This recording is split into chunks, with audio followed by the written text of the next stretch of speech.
Government college for girl रानिया की online video classes में आप सभी का स्वागत है। आज जो हम इकोनॉमिक्स का टॉपिक करने जा रहे हैं वो मैंने बोर्ड पे लिखा हुआ है। ये है मेजरमेंट ऑफ नेशनल इनकम, राष्ट्रीय आय का माप। जैसा कि हमने अपने लास्ट वीडियो लेक्चर में डिस्कस किया था, राष्ट्रीय आय को मापने की मुख्यतः 3 विधियां हैं। उत्पाद विधि, नंबर 1 उत्पाद विधि, आय विधि और व्यय विधि। तो आज हम उत्पाद विधि का अपने लास्ट वीडियो लेक्चर में डिस्कशन कर रहे थे, तो उसके हमने 2 स्टेप कर लिए थे, वो मैं लिख देता हूँ। पहला स्टेप था आय विधि में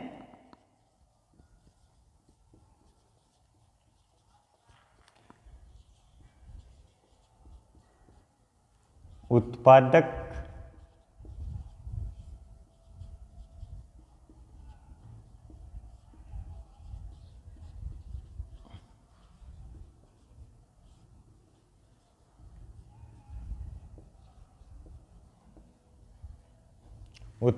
उद्योगों की पहचान तथा वर्गीकरण। सेकंड स्टेप था इसमें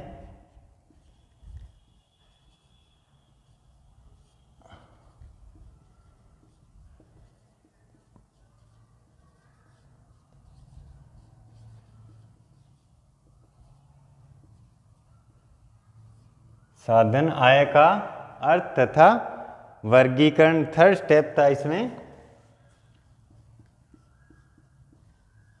साधन आय का अनुमान। तो हमने ये दोनों स्टेप डिस्कस कर लिए थे। मैं थोड़ा इसके बारे में आपको बता देता हूँ। उत्पादक उद्योगों की पहचान तथा वर्गीकरण किस तरह से करते हैं। जैसे उत्पादक उद्योगों को मुख्यतः 3 प्रकार में बांटा जाता है: primary sector, secondary sector and tertiary sector. Primary sector में उन उद्योगों को हम लेते हैं जो मुख्यतः प्राकृतिक या प्राथमिक संसाधनों से अपना उत्पादन करते हैं, जैसे कृषि, मछली पालन, खनिज उत्खनन, इस तरह की क्रियाएं। दूसरा इसका जो प्रकार था सेकेंडरी सेक्टर, वो होते हैं जो एक प्रकार की वस्तु को दूसरी प्रकार की वस्तु में कन्वर्ट करते हैं। तो इसमें मुख्यतः इंडस्ट्री को लिया जाता है, जैसे कपास से कपड़ा बनाना। तीसरे प्रकार के थे जो टर्सरी उद्योग या सेवा क्षेत्र, उसमें उन उद्योगों को हम लेते हैं जो मुख्यतः सेवाओं का उत्पादन करते हैं, बीमा, वाणिज्य, बैंकिंग, इस तरह की सेवाएं। तो साधन आय का सेकंड स्टेप था साधन आय का अर्थ तथा वर्गीकरण। साधन आय किसे कहते हैं? किसी व्यक्ति द्वारा अर्जित वह आय जो उसे अपनी साधन सेवाएं बेचने के फलस्वरूप प्राप्त होती है, उसे हम साधन आय कहते हैं। इसका वर्गीकरण हमने किया था। ये 3 प्रकार का वर्गीकरण था। एक तो था फर्स्ट, कर्मचारियों का पारिश्रमिक या कंपनसेशन ऑफ एम्प्लॉयज। सेकंड था इसमें प्रचालन अधिशेष या ऑपरेटिंग सरप्लस। और तीसरा था इसमें, तीसरा क्या था? पहला था कर्मचारियों का पारिश्रमिक, दूसरा था प्रचालन अधिशेष और तीसरा था मिश्रित आय या मिक्स्ड इनकम। इन सभी को जोड़कर इनमें विदेशों से प्राप्त शुद्ध साधन आय जोड़ दें तो हमें राष्ट्रीय आय मिल जाती है। अब साधन आय का अनुमान कैसे लगाते हैं, ये देखो। साधन आय का अनुमान थर्ड स्टेप से शुरुआत करेंगे। तो प्रत्येक उत्पादक उद्यम द्वारा भुगतान की गई साधन आय का अनुमान लगाने के लिए उसके द्वारा प्रयोग की जाने वाली प्रत्येक साधन की इकाइयों को उन्हें दिए जाने वाले भुगतान से यदि हम गुणा कर देंगे, किसी उत्पादक उद्यम द्वारा प्रयोग की जाने वाली साधन इकाइयों को उनको जो भुगतान किया जाता है साधन इकाइयों को, उससे गुणा कर देंगे तो एक उद्यम की साधन आय प्राप्त हो जाएगी। इस तरह से अर्थव्यवस्था में जितने सभी उद्यम हैं उन सभी की साधन आय को जोड़कर पूरी अर्थव्यवस्था की साधन आय की हम गणना कर सकते हैं। और इस प्रकार जो साधन आय आएगी उसे क्या कहते हैं हम, इस प्रकार की साधन आय आएगी उसे शुद्ध घरेलू आय कहा जाता है।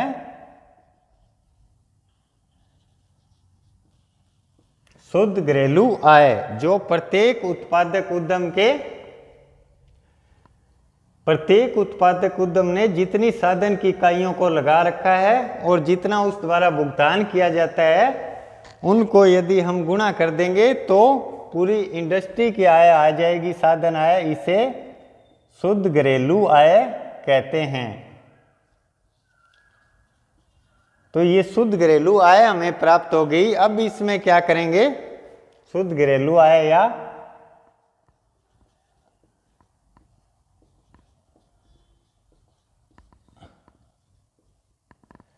साधन लागत पर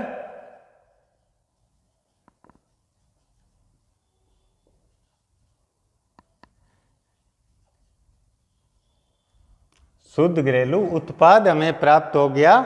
तो शुद्ध राष्ट्रीय आय कैसे ज्ञात करेंगे, ये देखो।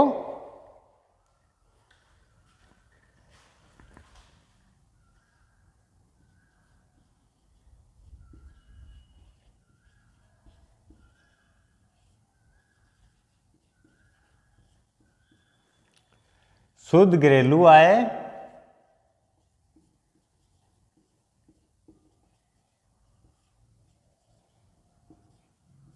इसमें प्लस कर देंगे विदेशों से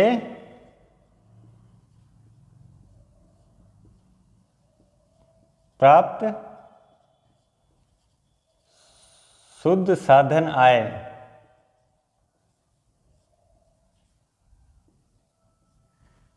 शुद्ध राष्ट्रीय आय ज्ञात करने के लिए शुद्ध घरेलू आय में हम ऐड कर देंगे विदेशों से प्राप्त शुद्ध साधन आय। ये कैसे निकालेंगे विदेशों से प्राप्त शुद्ध साधन आय, ये किसी देश में हमारे देश के निवासियों द्वारा प्रदान की गई साधन सेवाओं के बदले में जो आय प्राप्त होती है उसमें से हमारे देश में विश्व के गैर निवासियों द्वारा जो साधन सेवाएं प्रदान की जाती है उनके बदले में किया जाने वाला भुगतान यदि माइनस कर देंगे तो हमें विदेशों से प्राप्त शुद्ध साधन आय प्राप्त हो जाएगी। अब इसको शुद्ध राष्ट्रीय आय को कुल राष्ट्रीय आय में कैसे बदलेंगे, यदि बदलना हो तो ये देखो, ये हमारी शुद्ध राष्ट्रीय आय है, net national product at factor cost है। कुल राष्ट्रीय आय में बदलने के लिए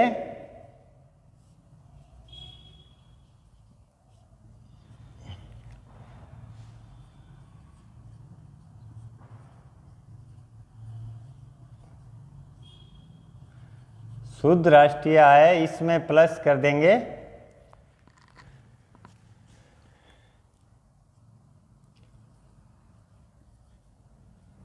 मूल्यह्रास, तो ये कुल राष्ट्रीय आय हो जाएगी gross national product at factor cost. Net national product at factor cost में डेप्रिसिएशन यदि हम ऐड कर देंगे तो ये कुल राष्ट्रीय आय प्राप्त हो जाएगी। और बाजार कीमत पर कुल राष्ट्रीय आय में इसे कैसे बदलेंगे यदि बदलना हो तो,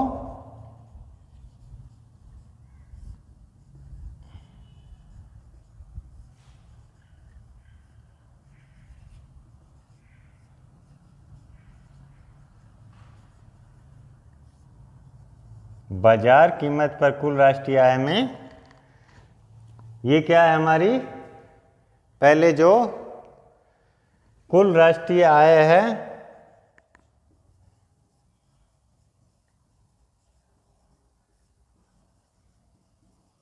ग्रॉस नेशनल प्रोडक्ट एट, ये है फैक्टर कॉस्ट पे साधन लागत पर कुल राष्ट्रीय आय, और ये हमने बदलना है gross national product at market price.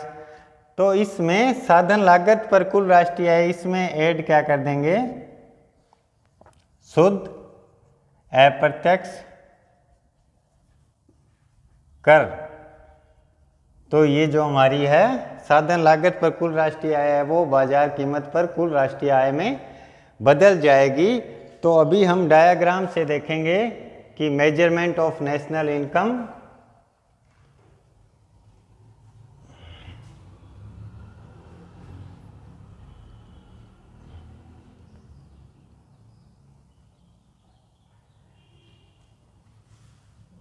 measurement of national income using income method. आय विधि से राष्ट्रीय आय का माप कैसे करते हैं ये देखेंगे हम। तो इसमें डायग्राम बनाएंगे। यहाँ लेंगे हम साधन आय के जो घटक है वो लेंगे। क्या क्या लिया था हमने पहले? कर्मचारियों का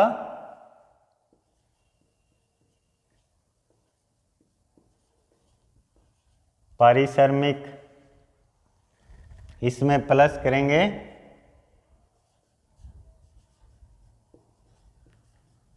परिचालन अधिशेष। और क्या साधन आय थी? मिश्रित आय। इसे सब नियोजितों की मिश्रित आय भी कहते हैं। इन तीनों को ऐड कर लेंगे तो ये क्या हो जाएगा?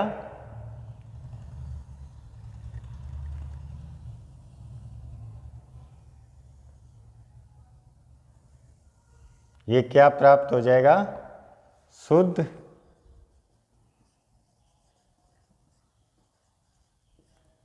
घरेलू आय या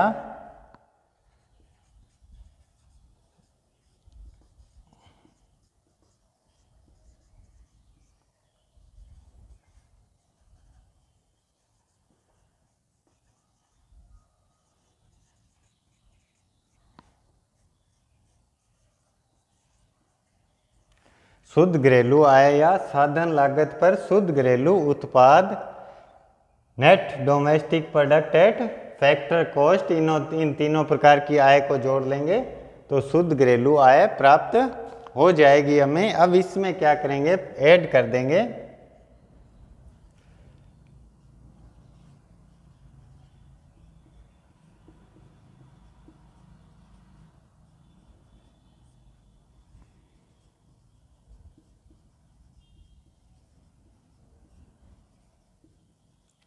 विदेशों से प्राप्त शुद्ध साधन आय जोड़ देंगे।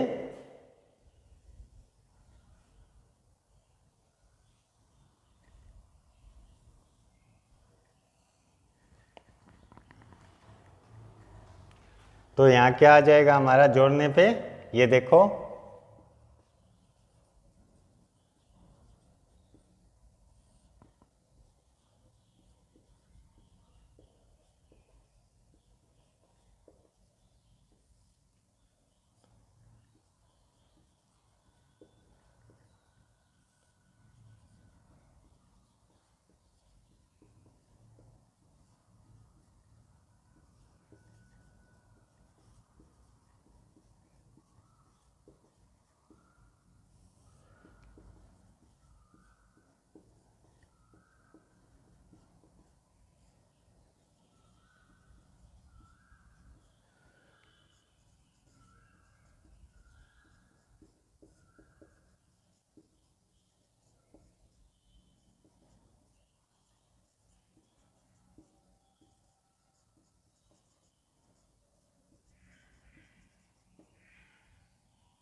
ये देखो क्या ऐड किया है हमने यहाँ, कर्मचारियों का पारिश्रमिक प्लस परिचालन अधिशेष, इसमें प्लस किया मिश्रित आय, सब नियोजितों की मिश्रित आय, प्लस विदेशों से प्राप्त शुद्ध साधन आय। तो ये ऐड होके शुद्ध राष्ट्रीय आय या साधन लागत पर शुद्ध राष्ट्रीय उत्पाद आ गया हमारा net national product at factor cost. यही हमने ज्ञात करना था। तो इस तरह से हम इसमें आय विधि से राष्ट्रीय आय का अनुमान लगा सकते हैं। तो ये जो है इसका स्टेप्स मैं आपको एक बार फिर रिपीट कर देता हूँ। आय विधि में राष्ट्रीय आय की गणना करने में जो फर्स्ट स्टेप है वो है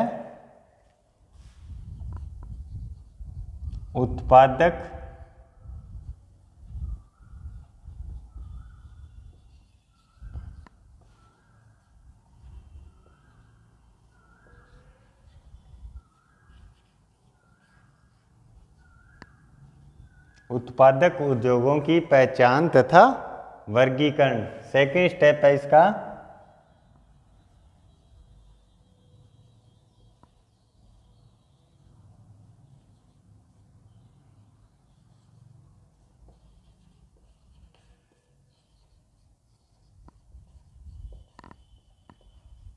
साधन आय का अर्थ तथा वर्गीकरण। थर्ड स्टेप है इसमें साधन आय का अनुमान, कि हम साधन आय किस तरह से निकालते हैं। तो किस तरह से निकाली जाती है साधन आय? साधन आय मुख्यतः 3 प्रकार लेते हैं इसमें। फर्स्ट, कर्मचारियों का पारिश्रमिक, जो कर्मचारियों को वेतन भत्ते प्राप्त होते हैं ये लिए जाते हैं उसमें। परिचालन अधिशेष में क्या लिया जाता है? संपत्ति तथा उद्यमशीलता से जो आय प्राप्त होती है उसमें हम परिचालन अधिशेष में लेते हैं। मिश्रित आय, जो कुछ कार्य मजदूरी संबंधी कार्य मालिकों द्वारा स्वयं किए जाते हैं तो उनमें उनको जो साधन सेवाओं के फलस्वरूप आय प्राप्त होती है उसे मिश्रित आय लेते हैं। इन तीनों प्रकार की आय को यदि हम जोड़ दें तो शुद्ध घरेलू आय या साधन लागत पर शुद्ध घरेलू उत्पाद प्राप्त हो गया हमें। इस शुद्ध घरेलू आय में अब विदेशों से प्राप्त शुद्ध साधन आय को यदि जोड़ दिया जाए तो शुद्ध राष्ट्रीय आय या साधन लागत पर शुद्ध राष्ट्रीय उत्पाद प्राप्त हो जाता है। राष्ट्रीय आय, शुद्ध राष्ट्रीय आय निकालने के लिए ये देखो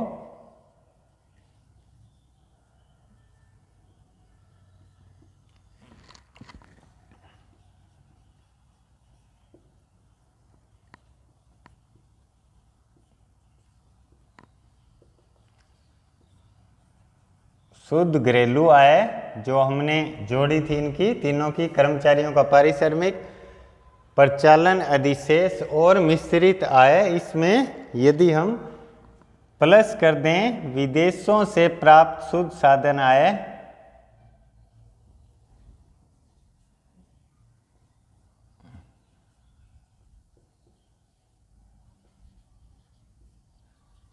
तो हमें इस तरह से शुद्ध राष्ट्रीय आय ज्ञात हो जाएगी। Net national product at factor cost, साधन लागत पर शुद्ध राष्ट्रीय आय।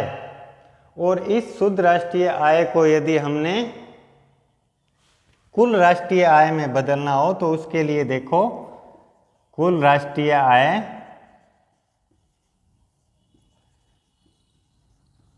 जो हमने शुद्ध राष्ट्रीय आय निकाली है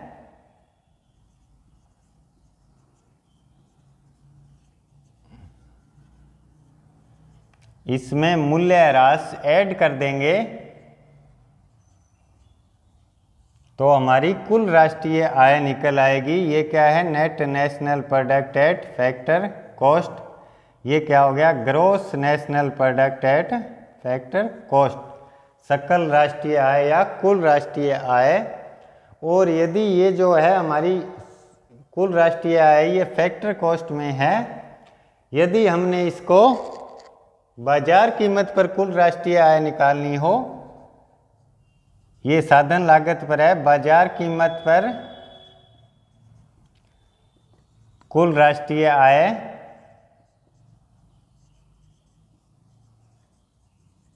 gross national product at market price. तो क्या करेंगे, साधन लागत पर जो कुल राष्ट्रीय आय निकाली है उसमें शुद्ध अप्रत्यक्ष कर ऐड कर देंगे।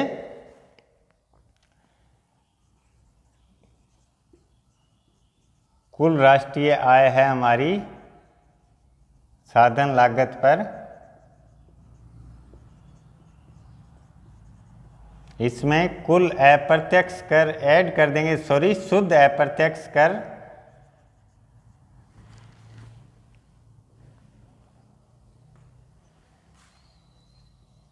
शुद्ध अप्रत्यक्ष कर ऐड कर देंगे तो बाजार कीमत पर कुल राष्ट्रीय आय निकल आएगी। किस में ऐड कर देंगे, gross national product at factor cost में नेट इनडायरेक्ट टैक्स ऐड कर दिया हमने, तो ये gross national product at market price या बाजार कीमत पर राष्ट्रीय आय निकल आई। इसमें कुछ सावधानियां रखनी होती हैं। राष्ट्रीय आय की हम माप करते हैं इस विधि से, इसमें तो देखो क्या क्या सावधानियां रखनी है।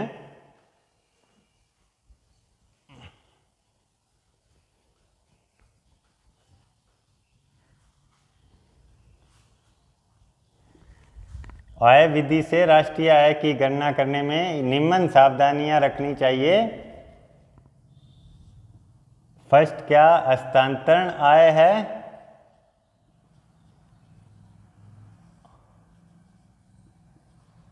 उसको राष्ट्रीय आय में शामिल नहीं किया जा सकता।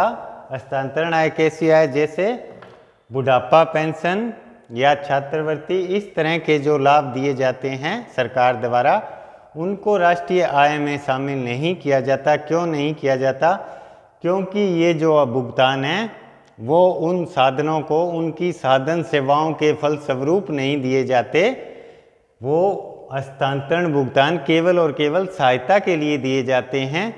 तो राष्ट्रीय आय में हम केवल उस साधन आय को शामिल करते हैं जो किसी व्यक्ति या उद्योग, जो किसी व्यक्ति या उत्पादक को उसकी साधन सेवाएं बेचने के फलस्वरूप प्राप्त हों, उसी साधन आय को हम राष्ट्रीय आय में शामिल करते हैं। बुढ़ापा पेंशन, इस तरह की आय को हम राष्ट्रीय आय में शामिल नहीं करते।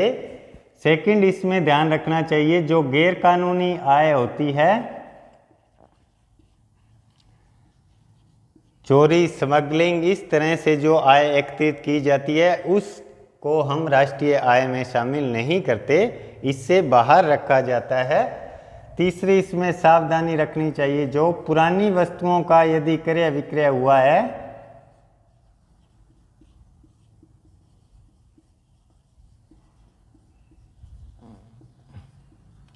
पुरानी वस्तुओं का क्रय विक्रय हुआ है तो उनके मूल्य को राष्ट्रीय आय में शामिल नहीं किया जाता, क्योंकि इनके मूल्य को जिस वर्ष इन वस्तुओं का उत्पादन हुआ था उसी समय के राष्ट्रीय आय में शामिल कर लिया गया था। परंतु इन पे यदि पुरानी वस्तुओं के क्रय विक्रय पे जो कमीशन प्राप्त होगा दलाल को, उसको राष्ट्रीय आय में शामिल करेंगे, क्योंकि ये कमीशन उसकी साधन सेवाओं का पुरस्कार है। तो पुरानी वस्तुओं के क्रय विक्रय को इसमें शामिल नहीं करेंगे। इसमें अगला जो ध्यान रखने सावधानी है वो शेयर और बॉन्ड्स, जो हम शेयर एवं बॉन्ड से बेचने से जो प्राप्त आय है उसको राष्ट्रीय आय में शामिल नहीं करते, क्योंकि शेयर और बॉन्ड्स जब बिकते हैं तो एक व्यक्ति की संपत्ति दूसरे के पास चली जाती है, इससे कोई भी वस्तुओं और सेवाओं का उत्पादन नहीं होता। अचानक प्राप्त आय है उसको राष्ट्रीय आय में आय विधि में शामिल नहीं करते। अचानक प्राप्त आय जैसे लॉटरी आदि से यदि कोई आय प्राप्त होती है तो उसकी गणना हम राष्ट्रीय आय में नहीं करते। जिन मकानों में मकान मालिक खुद रह रहे हैं उनका आरोपित किराया हम राष्ट्रीय आय में शामिल करते हैं, और जो स्वयं उपभोग की वस्तुएं हैं उनकी गणना भी हम राष्ट्रीय आय में करते हैं। तो इस तरह से ये राष्ट्रीय आय का माप की हम आय विधि का अध्ययन कर रहे थे। ये लेसन हमारा आय विधि का कंप्लीट हुआ। Thank you.